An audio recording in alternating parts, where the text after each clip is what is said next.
Agora são 4h18, a gente volta a falar da prisão de Nicolás Maduro. O ex-ditador passou agora há pouco pela audiência de custódia, a primeira dele, perante a justiça americana. E a gente conversa sobre isso ao vivo com o advogado especialista em direito internacional, Davi Aragão, que está conosco aqui. Obrigado, doutor Davi. Boa tarde. Olá, Vitor. Boa tarde. É um prazer estar com vocês aqui novamente. Explica pra gente, por favor, doutor, quais são os próximos passos agora? Em primeiro lugar, na verdade, o que foi essa audiência de custódia, o que é que isso representa do ponto de vista do processo e o que é que acontece agora? Excelente, Vitor. Essa audiência de custódia é o primeiro passo, é o início formal do processo de julgamento que Nicolás Maduro vai enfrentar na Corte Americana, mais precisamente na Corte Federal ali em Nova York. É quando ele se apresenta diante do juiz, até para que o juiz entenda que as condições dele ali, da sua prisão, ocorreram dentro da lei, e também para que ele possa se declarar culpado ou não, ou seja, se declarar culpado de todas as acusações que os Estados Unidos fazem contra ele, ou apresentar defesas. Na verdade, nessa primeira audiência, as defesas ainda não são apresentadas, mas ele tem a possibilidade de falar que ele não é culpado, exatamente como era esperado e exatamente como ele e a esposa fizeram, não se declararam culpado.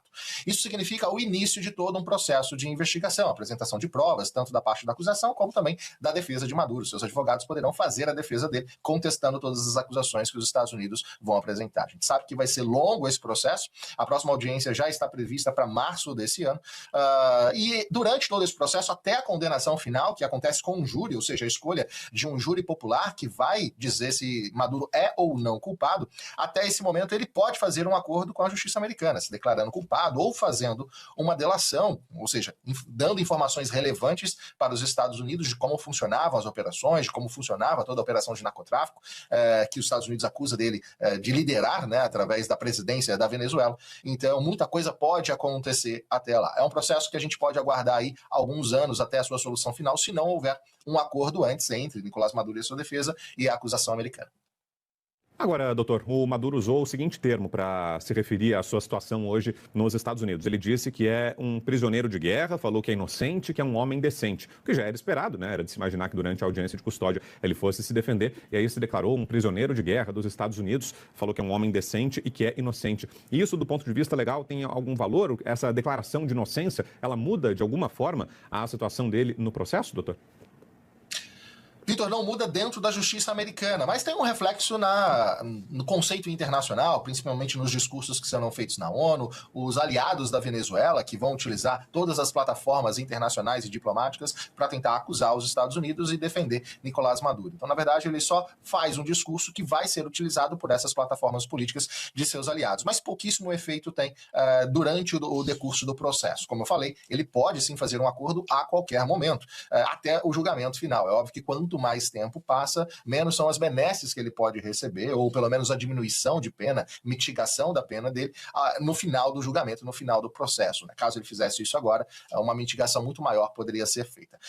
Não se trata de prisioneiro de guerra, até porque os Estados Unidos não declararam guerra contra a Venezuela, foi uma operação militar cirúrgica pontual, com única e exclusiva intenção de capturar Maduro, e a gente identifica, inclusive pelo próprio posicionamento atual da recém-presidente impossada na Venezuela, que até então era vice-presidente de Nicolás Maduro, de que já existia uma predisposição de colaboração com os Estados Unidos após a prisão de Maduro. É o que dá para se entender do posicionamento atual tomado pela própria atual presidente, as falas dela.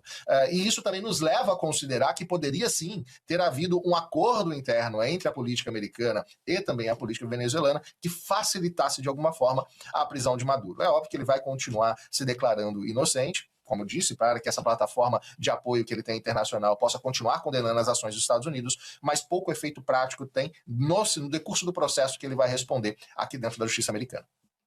E, doutor Davi, um outro ponto, estava vendo aqui nas redes sociais muita gente especulando sobre a possibilidade de delação do Nicolás Maduro, que agora ele firmasse alguma espécie de acordo de colaboração com as autoridades americanas depois da prisão. Pergunto ao senhor, doutor, isso é uma possibilidade? O direito americano prevê isso e é aplicável no caso de Maduro ou não? Não passa de especulação? Como o senhor analisa esse ponto? Não só é uma possibilidade, Vitor, como é o medo de muita gente que até então era aliado de Nicolás Maduro, principalmente na América Latina. Acredito que Brasília está um pouco incomodada com isso também.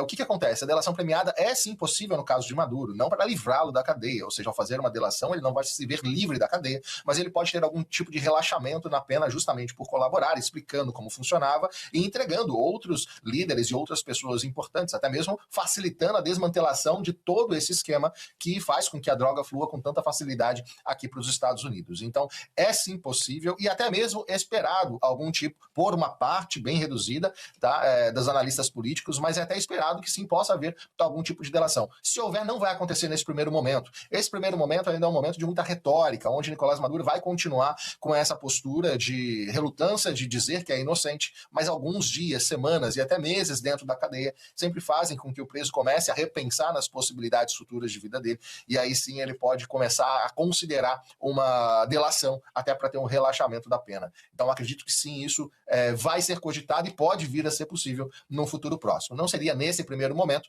mas isso impactaria bastante. Não só o julgamento dele, a partir desse momento, inclusive, para que ele possa fazer uma delação, ele precisa se declarar culpado, o que faz com que ele evite, inclusive, um júri, né? Ou seja, um júri julgando ele, que levaria ele à prisão perpétua, e também complicaria a vida de muitos alinhados que ele tem na América Latina. É isso, um processo que está só começando, muita coisa ainda vem pela frente. Agradeço muito aqui a presença do Dr. Davi Aragão, que é advogado, especialista em direito internacional. Obrigado, bom começo de semana, ótimo ano por aí, viu, doutor? Um abraço. Eu agradeço o convite mais uma vez, Vitor. Um abraço, um bom ano a todos. Obrigado, até mais. Bom, se você gostou desse vídeo, deixa seu like, ajuda muito o nosso canal a continuar crescendo aqui no YouTube e se inscreve para continuar acompanhando tudo que acontece aqui na América. Mais uma vez, obrigado pela sua companhia. Até a próxima. Tchau.